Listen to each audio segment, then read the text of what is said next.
What is up, y'all? It is me, Tasha C, and welcome to the Tasha C Show. Welcome, shout out to my YouTube and podcast fam who've been listening, watching, supporting my videos, where you're liking and you take the time out to share and whatever. It helps. Hugs and loves, and also hugs on the people in advance who will be listening and liking what they hear or see, whether it's video and or podcast. Thank you. I appreciate all the love, hugs, and the thank you.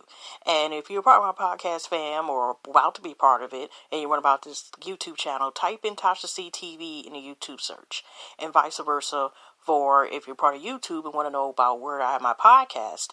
Look in the description box, and I should have links to everywhere, including Speaker, where you can find my podcast and listen to it, and in the future. Okay, this is a part of my bonus podcast, which is our King and Queens, Volume 15. Today is going to be pretty short, y'all, because even though I had time today, I ain't going to lie, it was one of those days that almost was going to be slipping where y'all wasn't going to get a podcast or, / video day, period. So it's 11 p.m. and I'm trying to get this out where I have this already posted, uploaded by the podcast. So this might be one of the shortest ones, y'all, meaning that it may be less than 10 minutes. I don't know. Or 15. So like I said, this is day 131 of my 366 video journey, which I've just been making videos since October the 8th, which was my birthday in 2019, and I plan on ending it the last day. So it's just making it where I'm still consistent on at least making one video per day. And so I just decided, since, I kind of I'm not going to say like a permanent break or whatever, for my other podcast, which usually has to do with story things, how I feel about certain things, including, my perspective and talking about entertainment. So this is, right now, I'm just doing like Black history facts. Y'all, you work with me here because sometimes, I do mispronounce words. And so I'm going to Instagram real quick, and just go reading, like I said, a couple facts. I was going to say, okay, I was here. Sorry about that. It was acting a little delayed, like it was on a dial-up. Okay. Now, this is from Freddie O.R.'s Instagram page. Okay. And there's talking about, how here is maybe the real reason why people who are into video games and stuff, and the pleasure of us able to enjoy. We know about video games, or, happen to know people who are into video games. This is the man who kind of has made it convenient for the access to be able to have the video game system. Jerry Law says the reason why we have video games today. Larson was a self-taught engineer. Okay. Here we go. Repost. I wonder who this is. Is this also information? Okay. But, okay, let's see here. Alright. Here's his name. Okay. Gerald A. Lawson, was born December the 1st, 1940, and had passed away tradition on April the 9th, 2011. Was an American electronic engineer. The electronic engineers hashtag, that's what kind of rude, and one of the few African American engineers in the video game industry at the time. He is known for his work in designing the Fairchild Channel F video game console, as well as pioneering the commercial video game cartridge. Larson was born in Brooklyn, New York City, on December 1st, 1940. His father, Blayton, was a longshoreman with an interest in science, while his mother, Mannix, worked for the city and also served on the PTA for the local school and made sure he received a good education. He had a grandfather that was educated as a physics but was never able to achieve a career in physics, instead working as a postmaster. Both of his parents encouraged his interest in scientific hobbies, including ham radio and chemistry. Lawson said that his first grade teacher helped him encourage his path to be someone of influential, similar to George Washington Carver. While in high school, he earned money by repairing television sets. At the age of 13, he earned an amateur ham radio license. After receiving his license, he would save his money to buy his parts from local electronic stores to build his own station in his room. He attended both Queens College and City College in New York, but did not complete a degree at either. And that's the information about that legend about the video games.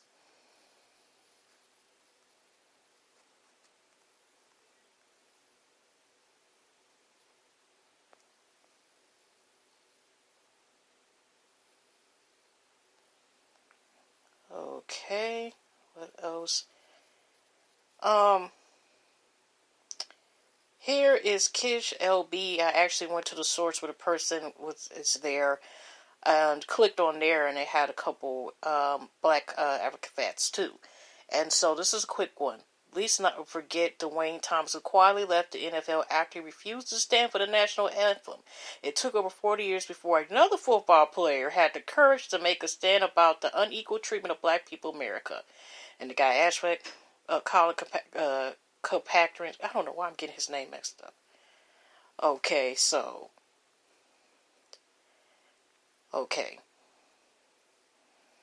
In the 1940s, this is still on his Kish LB site. In the 1940s, black jazz musicians started calling each other man because they were usually called boy by everybody else. Okay, what else?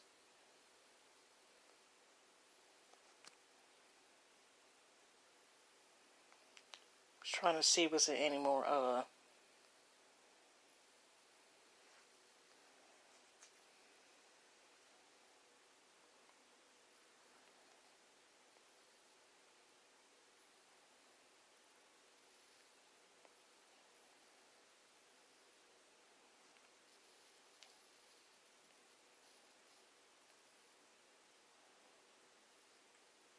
okay.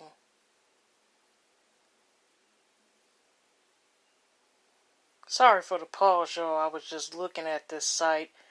Let me go back to the other places I was tagged here. I know y'all was wondering, like, what the heck is the big pause? I was just looking real quick. My bad, y'all. My bad. Okay, let's go to another one. Like I said, I was also looking at the time.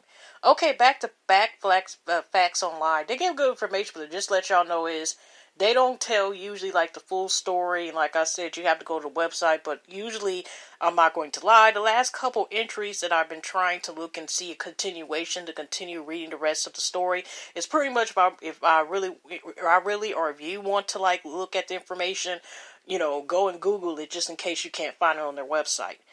Okay, because I'm about to mispronounce this man's name.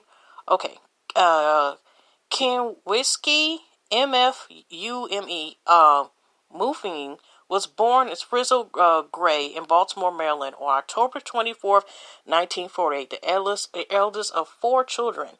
Gray experienced a troubled childhood with the abandonment of his father and death of his mother, as well as economic instability, but made a successful turn to his academic studies in 1971. Gray legally changed his name from Kenwisi Muffing, conquering the meaning, or what I'm saying the word meaning, conquering son of kings in the early 1970s. He attained his GED and began his studies at the Community College of Baltimore, where he served as the head of its Black Student Union and the editor of the school newspaper.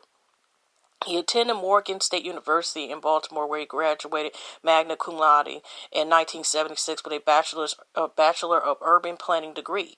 Muffing then received an MA degree from Johns Hopkins University in 1984. In 1979, Muffing was elected to Baltimore City Council in 1979.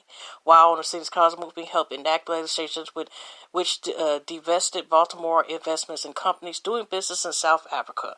And that's the part where they say continue reading. This basically the rest of the information on their website. Okay. Also today on February the 15th, 1965, Jazz. Now this is OLME's CIN their site, which is also posted for more information. Jazz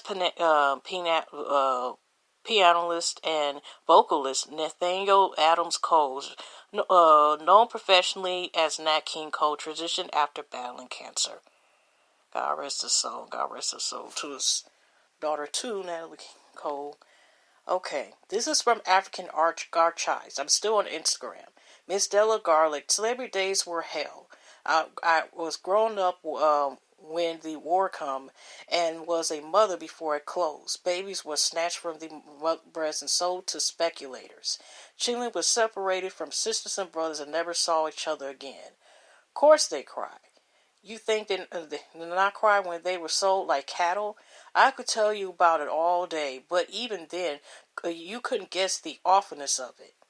It's bad to belong to folks that own your body, your soul and body, that can tie you up to a tree with your face to the tree and your arms fastened around it, who take a long curling whip and cut the blood every lick. Folks a mile away could hear them awful whippings. They were a terrible part of living. Master Garlic and two boys in the war. When they went off, Master and Miss could cry, but it made us glad to see them cry. They made us cry so much. Delagar interviewed in Montgomery, Alabama by Margaret Fowler of the Federal Writers Project in the late 1930s, and who insisted to Miss Fowler that she was at least 100 years old, born in Powhatan, Virginia in the 1830s, and one of 14 children, and enslaved in Louisiana, Alabama, and Virginia. Bless her heart. Ugh. Okay. Even though this is, I want to part of this book back is history because it's a start again notification.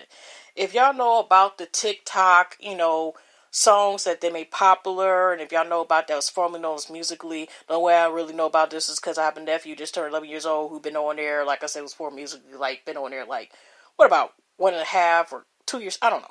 So anyways, there's a song that they use certain beats, and, like I said, a lot of them, they're not all like little dance music videos basically a person makes, but a lot of them are know that, and that's how some of these tunes came out, just like with Instagram. So to make a long story short, they're coming out about the originator of this dance that has this beat. Well, if you heard this artist C. Kemp song, it's Lottery, but like the subtitle song is called Renegade, and I'm going to end it with that, y'all, because like I said, it's getting kind of late, so sorry, y'all. I usually have these podcasts around about 20 something minutes anyway. They're not as long as my original podcast, but I wanted to give, and I'll probably talk about it a little bit more, because C. Kemp, the artist herself who made the song, is giving credit to this young girl who has made a trend, but of course they're not trying to acknowledge it, but she's starting to get the acknowledgement now. And I think there's some more information, like I said, on this as well on another site. Did I save it, or did I save it to another archives? I'm sorry, y'all. Yeah, I'll probably have to go to Shade Room and look for that up. Okay, the 14-year-old Jalea Harmon does the original version of the Renegade dance that she choreographed in her Atlanta bedroom last fall. Months later, became one of the biggest things on the internet, and she got no credit. I think that's very important because a lot of things, like I said, when I mean it's popular, that is very popular. To a point that I don't even know who made the song, but I'm sure when I hear this this song, I already know who it is. Okay, let's see here. Alright. Oh, I didn't put it into the Black American Archives, but okay. A 14-year-old girl on the stadium is the original creator of the Renegades and never got a credit. That ends today. Like I said, it was another Instagram page, and I don't know if it's in, because I have two different archives as far as, like, say, bookmarking or saving information. And here's the last story of the night, and here we go again with the staff. Okay, Shade Room Talent. Imagine being the creator of a whole viral movement and never getting credit for it. It's safe to say it happens to a lot of people, and the 14-year-old Jalea Harmon knows all about it. She's the original creator of the Renegade dance that everybody and their mama's doing on the internet. And it is about time people put some respect on her name. Now, before y'all say it's just a dance, such a viral movie could present so many opportunities for a young black girl. Look at people like Shiggy and the Backpack Kid who created a popular dance move, But I Don't Mind My Business. Jalea created and posted the dance with her friend on September 25th, 2019, and soon after the dance took off with celebrities and influencers posting it. No credit to her, but C Camp found Jalea, who created the challenge to his song Lottery. I posted on Instagram and it got about 13,000 views, and people started doing it over and over again, Jalea said. TikTok user Global Jones then posted her choreography, switching a few moves, and at the end it took off from there. People even associate dancer influencer Charlie Miller with the dance as she made it even more popular. Jalea shares that she would comment under the post of influencers and other people doing the dance for credit, but no. Click on our link bar to read more. So, yes, y'all, I wanted to give this young lady credit, because like I said, she kept it, and he had, like, this Instagram where he had the young girls that were up there making the Lottery the biggest song. He's sure to give this young lady her credit, and like I said, I will probably tomorrow put more in it. I may talk about it more in a other podcast where I talk about entertainment and stuff about this, because this young lady needs to be credited. Enough is enough where people contribute to something and they're not getting credit, such as that, So anyway, y'all, hope it's a story, but it's, hugs and loves. I'm sorry about this being a shorter podcast, but, it's around the time I usually have it. But I'll see y'all in the next one. Take care. We're getting ready for a new week. And stay safe, y'all, and I'll see y'all tomorrow with another podcast. All right.